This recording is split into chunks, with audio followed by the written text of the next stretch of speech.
kenapa kemarin apa sih soalnya Dalton kemudian memprediksi dari golongan A dan B ya. A dan B itu untuk menjawabnya kalian perlu menuliskan konfigurasinya. Nah, sekilas saja mengenai penyusunan sistem periodik yang kalian miliki, kalian sudah mempunyai semua masing-masing pegang sistem periodik? Sudah beli belum? Minimal fotokopi atau ngeprint? Sudah, Ada Bu. Ibu. Sudah, Bu. Oke, Sudah, Bu. oke. Ya, sip. Nanti ujian boleh, kalaupun dia luring, kalian boleh membawa itu, gitu ya. Oke, sejarah penyusunan sistem periodik itu menggunakan hukum triad ya. Tri itu 3. Jadi 3 unsur yang sama sifatnya itu akan disusun secara berurutan berdasarkan kenaikan nomor atom relatifnya. Jadi kalau untuk nantinya kalian mencari mol, kalau dalam mau bikin reagen kalian harus menghitung berapa molnya kayak gitu ya. Itu hubungannya dengan kalau dia unsur dia AR ya, atom relatif ya. Kalau dia molekul atau senyawa itu menggunakan MR ya, massa relatif atom ya. Jadi kalau dia sendirian kan kemarin sudah saya terangkan ya mengenai unsur, mengenai molekul, mengenai senyawa. Tolong jangan pemahamannya terbolak-balik gitu ya. Jadi kalau dia suatu HCl berarti dia sudah suatu molekul, berarti bukan Molekul. atom lagi ya. Jadi Unsur. AR-nya itu ARH ditambah dengan ARCl ya. AR itu Ya. apa? Nomor atom ya. Atom relatif. Oke. Kemudian jadi triad itu 3 yang sama, dia akan disusun secara berurutan, ya mulai dari yang kecil, sedang, tinggi, gitu ya. Maka massa atom relatif yang di tengahnya ini, yang kedua atau misalkan A, B, C, ya, yang B itu hasil rata-rata antara penjumlahan A dan B itu adalah A dan C itulah hasil dari B mendekati 2 unsur yang lainnya seperti itu. Nah, kemudian yang kedua ada hukum oktav. Ya, oktav, okta itu berapa? Kalau tri tadi 3, kalau okta tadi berapa? 8. 8 8. ya. 8. 8. Jadi kalian coba lihat sistem periodik unsur itu golongan A, 1A, 2A, 3A, terus 1A, 2A terus terhalang oleh golongan B atau golongan transisi ya. Semua sekarang menyimak sistem periodiknya. Kemudian dilanjut dengan 3A, 4A sampai ke 8A. Nah, kenapa kok sejarah penyusunannya ke oktav? Nah, kalau sudah ke 8, dia menyusunnya sudah masuk ke sampai ke golongan 8, dia akan kembali lagi ke golongan 1. Jadi unsur-unsur disusun menurut kenaikan berat atom dan sifat unsur, ternyata sifat unsur terulang pada unsur ke-8. Jadi kalau sudah mentok ke-8, dia balik lagi ke 1. Jadi nanti sistem konfigurasi pengisiannya juga sama seperti itu. Jadi kelompok yang paling sempurna ya itu adalah kelompok 8. Dia paling stabil. Ya, dia tidak perlu melepaskan elektron ataupun dia menerima elektron. Nah, perlu diperhatikan golongan 1, 2, 3 itu melepaskan elektron ya. Kalau melepas itu berarti menyumbang. Kalau menyumbang itu nilainya baik atau buruk? Baik, Bu. Baik. Kalau baik itu positif atau negatif? Positif. Positif, Bu. Golongan 1A, 2A, 3A itu muatannya adalah positif. Positif. Ya, diingat-ingat. Jadi tidak ada lagi keraguan Mg golongan berapa? 2. F2. Berarti Dua. muatannya apa? Positif. Positif, Bu. Positif berapa? Positif 2 karena dia Dua. posisinya di golongan 2. Dua. Sampai sini paham? Ya, paham. Ya. Nanti kalau ada semester lanjut kalian belajar kimia kualitatif, itu ada anion, ada kation. Kalian saya harap tidak bingung lagi apa itu anion, apa itu kation. Ya. Kalau yang positif tadi disebut sebagai apa? Anion atau Anion. kation? Anion. Nah, Kation. kation ya. Kalau yang positif tadi itu adalah kation ya. Nah, sebaliknya dari golongan 5, 6, 7 itu dia menerima elektron. Ya, menerima. Menerima itu berarti dia kekurangan atau kelebihan. Kekurangan, Bu. Kalau kekurangan berarti dia negatif. Ya, negatif. Kekurangannya gimana? Kekurangannya sesuaikan dengan penyesuaian oktav. Jadi kalau dia golongan 6, ya ini posisinya dia golongan 6, dia kekurangannya berapa nih mencapai 8? Minus 2. Min 2. Ya. Kalau golongan 7, dia menyesuaikan dengan oktav, dia kurang berapa? Kurang 1, Bu. Ya. Nanti coba dicatat sendiri. Ini loh golongan A itu terdiri dari hidrogen, litium, kalium, natrium. Oh, ini semua adalah golongan 1A. Muatannya positif 1.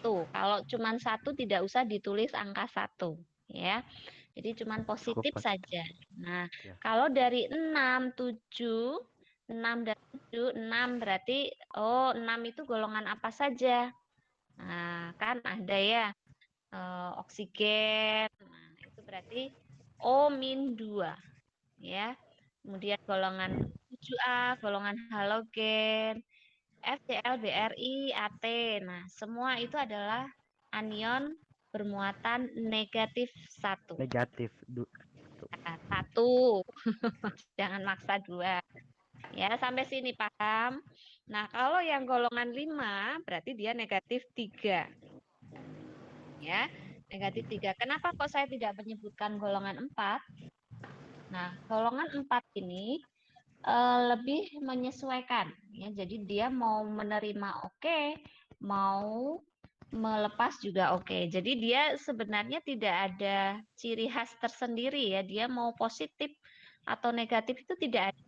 Karena dibilang 4 itu sedang-sedang ya. Dia punya C di golongan 4. Berarti dia bisa menyumbangkan dan dia bisa menerima gitu ya. Jadi di golongan 5 itu di golongan 4 itu cenderung ikatannya nanti adalah ikatan kovalen, pemakaiannya secara bersamaan. Jadi tidak ada istilah menyumbangkan atau menerima.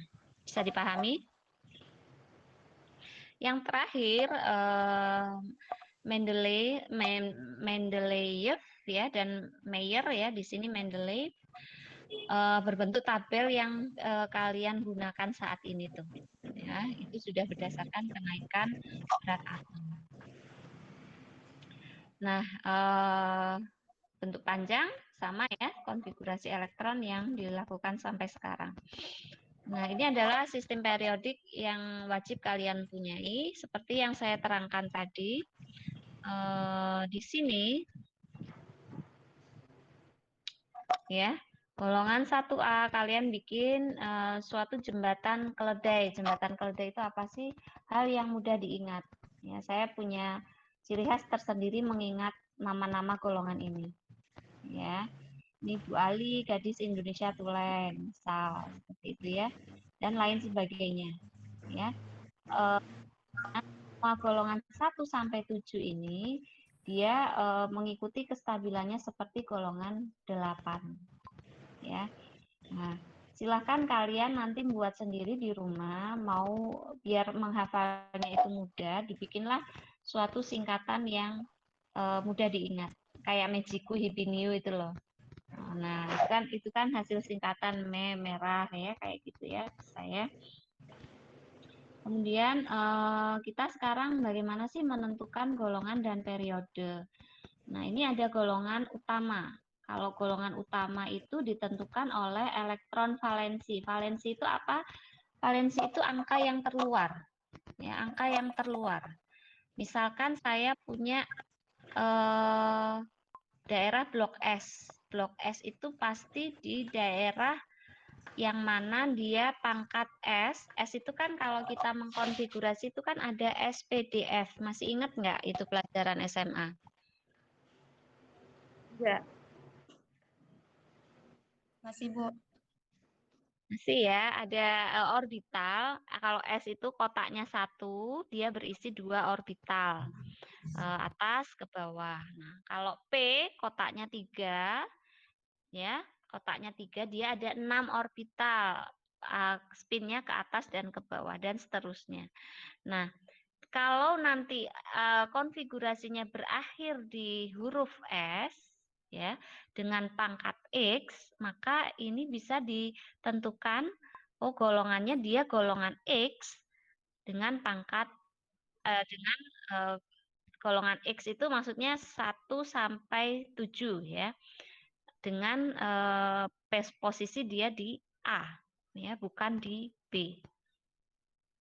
Contohnya di sini ada Mg, Mg punya nomor atom 12. Nah, ini kalian konfigurasikan ya. 1s2, 2s2, 2p6, 3s2. Nah, kalau ada yang masih bingung tentang tata cara penulisan ini, coba dibuka lagi buku SMA-nya. Karena di sini posisinya kita udah kuliah ya. Jadi saya hanya menyamakan persepsi atau matrikulasi lah istilahnya ya. Jadi S itu maksimal hanya 2, P maksimal 6, D maksimal 10, F maksimal 14. Nah, itu tolong diperhatikan. Nah, kita berhentinya di mana nih? Ini yang atas pangkat ini kalau di total harus jumlahnya 12. Ya, ini kalau di total 12. Nah, kita berhentinya di 3S2. Posisinya kita berhenti di 3S2. Maka dia bisa dinyatakan pangkat 2-nya itu adalah X-nya yang menjadi golongannya A itu karena dia bloknya di blok S, maka dia golongan 2A. Ya, kalau boleh dicek Mg memang golongan 2A. Seperti itu ya. Kemudian contoh lagi ada yang selain blok S ada juga blok P. Blok P itu kalau posisi konfigurasinya itu ketemu gini, S dan P. Ya, S dan P. Maka untuk menentukan golongan berapanya itu adalah X ditambah Y. Ya, pangkat X-nya ditambah pangkat Y-nya. Nah, misalkan di sini adalah P15. Dikonfigurasikan 1S2, 2S2, 2P6, 3S2, 3P3. Ya. 3P3, nah ini S ketemu P, maka pangkatnya S kita jumlahkan dengan pangkatnya P. Jadi dia ada di golongan 5A. Ya, 5A. Kemudian golongan transisi atau berada di blok D. Ya, coba perhatikan kalau S ketemu D itu bukan lagi golongan A, ya, tapi golongan transisi atau golongan B. Nah, di sini S ketemu D, kalau posisi X dan Y-nya dijumlahkan, dia kurang dari 7 atau lebih besar dari 3, maka dia menyesuaikan jumlah golongannya. Ya. Jadi misalkan X-nya 1, ininya 3. Ya, 1 ditambah 3 berapa? 4. Ya, berarti ini 4. X plus Y-nya kan 4. Berarti golongan 4B. Tetapi kalau jumlah X dan Y-nya lebih dari 8 dan kurang dari 10, maka dia mentok di 8B. Ya. Lebih dari 8 kurang dari 10 itu angka berapa? 9 ya. Kalau ketemu penjumlahan dia 9 berarti mentoknya di 8B. Nah, tetapi kalau X dan Y-nya itu lebih dari 10, posisinya 11 nih. Maka dia adalah golongan 1B. Posisinya 12, dia 2B. Posisinya 13, berarti dia 3B. Itu ya. Bisa dipahami? Oke. Kalau blok F itu yang ada di transisi luar. Aktanida, lantanida itu berarti di blok F. Ya. Kenapa saya bilang ada blok S, blok P, blok D, blok F? Karena dia berhentinya di sini. Dia berhentinya di D. Dia berhenti apa? Berhenti konfigurasi tadi. 1S2, 2S2, ya, 2P 6 misal. Nah, kalau berhentinya di 2P6 berarti di depan 2P itu ada 2S. Nah, berarti S ketemu P. S ketemu P berarti dia memang bloknya blok P masih dalam kondisi golongan A. Ya. Tapi kalau S ketemu D, berhentinya di D, berarti dia transisi dalam golongan B atau golongan transisi. Ya. Kalau dia konfigurasinya berhenti di F, oh berarti ini punyanya golongan lantanida dan aktinida. Gitu ya. Bisa dipahami? Oke. Sedangkan periodenya, periode itu dilihat dari kulit terluarnya. Nah, tadi kan kita ngobrolin ini. 1, 2, 3 itu adalah kulitnya. Kulit terluar itu menyatakan periodenya. Sedangkan pangkat, jumlah pangkat atau pangkatnya menyatakan golongannya. Berarti kalau MG ini berada di periode keberapa? 3. 3 atau kulit ke-3. Sedangkan P ini berada di periode ke-3 sama ya, jangan dijumlahkan ya. Kalau pangkatnya posisinya sama berarti dijumlahkan ya. Dengan aturan seperti ini ya. Tadi blok P itu S dan P, blok S saja ya. Boleh dijumlahkan, tetapi untuk periodenya karena ini kulit ya nggak bisa dijumlahkan. Jadi bayangkan spin yang kemarin yang kayak obat nyamuk itu ya, kayak pir itu. Nah, itu adalah kulitnya. Nah, maka kulit tidak boleh dijumlahkan. Kulit itu adalah lintasannya. Kalau dijumlahkan tadinya dia posisi di 3, dijumlahkan jadi kulit ke-6. Itu salah ya. Kemudian nah, kita coba sederhana saja menebak secara lisan. Nah, kalau posisi nomor atomnya 24 dan 37 termasuk unsur golongan berapa dan di blok mana? Silakan dicoba. Kita nomor 1 aja ya, nomor 2 sama 3 mah silahkan dibuat sendiri narasinya di rumah ya. Coba di Kotret, kalau 24 itu dia konfigurasinya seperti apa, saya ingin tahu. Silahkan dikerjakan sementara, kerjakan dulu.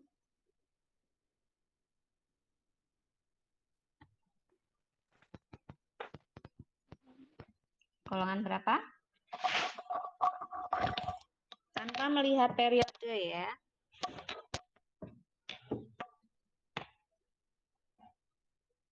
Saya mengamati kalian dari sini.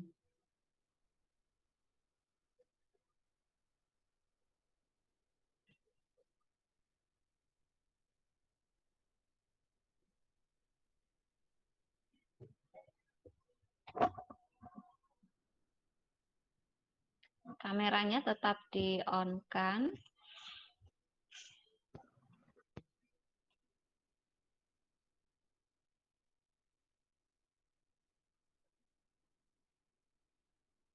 Ada yang sudah ketemu? 24 konfigurasinya seperti apa? Boleh tunjuk tangan. Boleh bersuara. Tunjuk tangan boleh, bersuara boleh.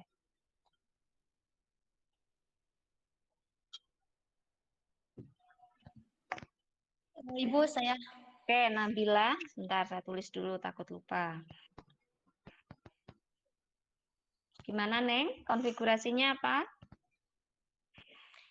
Periode keempat, golongan 6B. Konfigurasinya dulu disebutkan. Konfigurasinya dulu disebutkan. 24 itu adalah 1 S. S berapa? Pangkat 2. Enggak usah ngomong pangkat. 1 S2 gitu. 2S. Iya. 2S berapa, Neng? Saya kasih contoh tadi S2. penyebutannya 1 S2, 2 S2. Langsung kayak gitu ya. 1 S2, 2 S2, terus? Ya. 2P6. Oke. 3S2. Oke. 3P6. Oke. 4S2. Ntar. 3D4. Jadi 4. Nah, di situ endingnya di angka berapa? Di konfigurasi berapa? Latihan. Keempat. Yang terakhir konfigurasinya apa? Ketemu apa? Bloknya. S.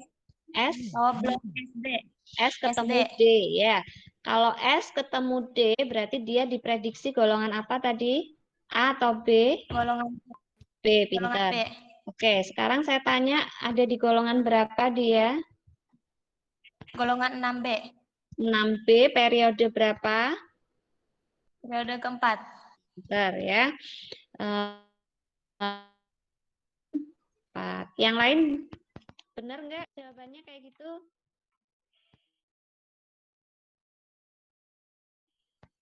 Betul ya, Nabila? 100 Sama, poin Bu. buat. Oke. Iya. Selanjutnya satu lagi. Tadi kan ada nomor atom berapa? Siapa yang mau menjawab? Aku tuh siapa? Rianti. Suaranya agak kenceng ya, Rianti.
Nyampe mana, Neng?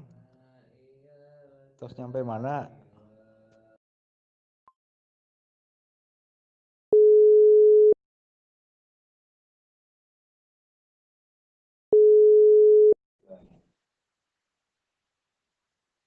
Di mana? Hah? Oh, di Ciawi. Oh, esok kayak kadinya dulu.